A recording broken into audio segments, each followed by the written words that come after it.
Hello, Phil Didlake here with Rhythmic Innovation. In this tutorial, I'm going to get you all set up for your music lesson, your music therapy session, or our virtual drum circle that's happening on Zoom. Now, the reason that we're using Zoom is unlike some of the other platforms, we're able to plug in multiple microphones through an audio interface. So what that means is that we're able to play like a drum set and sing along, and you're able to really hear all the different instruments and gives you a really high quality audio experience. So today we're going to go over the three main troubleshooting hoops.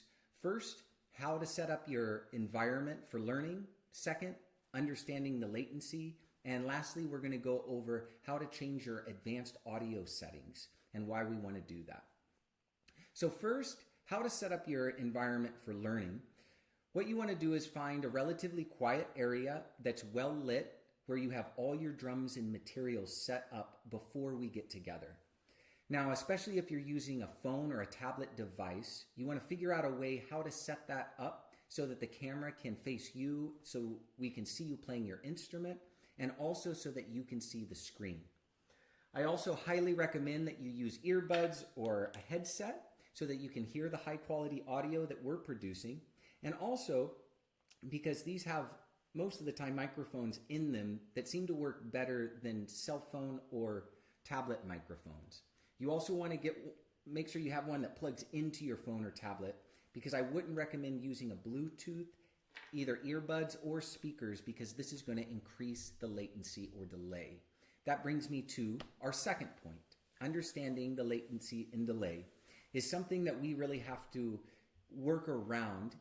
However, we found that for computers that have an Ethernet cable and high-speed internet connection, and that follow the advanced settings that we're going to go over lastly in this tutorial, that we are actually able to play a piano and our students are able to sing along, or I'll drum and someone could play on the other end a melodic instrument without it really jeopardizing the music too much.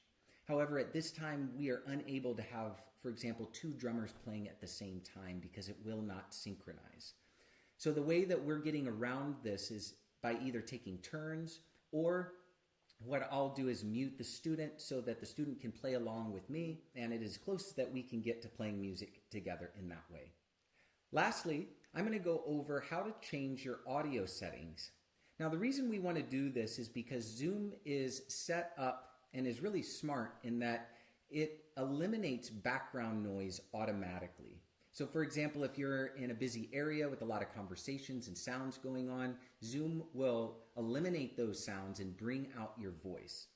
Now, this is problematic for us because we're finding that Zoom is thinking that the drumming or the music that you're producing is background noise, and it will eliminate that sound completely. So I'm going to show you how we can work around that. And I will say that we found that unfortunately, if you're using a cell phone or a tablet device, that these devices don't give you the options to get into your advanced settings. So if you can get on a computer or a laptop, it would be preferable. Now, first, what you want to do is download the application on your device. You do this by visiting zoom.us.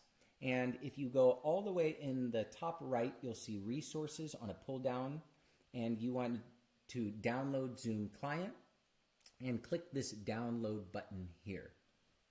Now, you are able to run Zoom directly from your web browser, but again, we found that the web browser does not give you the advanced settings that we're going to go over now. So once you've downloaded Zoom to your computer, you want to open it up, and most of the time you'll see a window like this, where you can create or join a meeting. Now, right here in the upper right, you'll see the settings. You want to go ahead and click that setting button and go to the audio section. So once you're here in the audio section, you should see my microphone's picking me up for one, but two, in the bottom right, you'll see this advanced button. Now, if you don't see the advanced button like I did the first time, this may mean that you have an old version of Zoom application. What you want to do is delete it off your computer and then re-download a new version, and that should give you this advanced option. Once you click the advanced option, you're going to come to this screen, and typically you'll see that this box is not checked. So what you want to do is you want to check this box on, and you'll see when you check it on, it'll give you this button here on the Zoom screen. So after you check that, you also want to go down to this audio processing, and under suppress intermittent background noise, it's typically set to auto. You want to go to the drop-down menu and click disable. The other suppress persistent background noise and echo cancellation can be left on auto.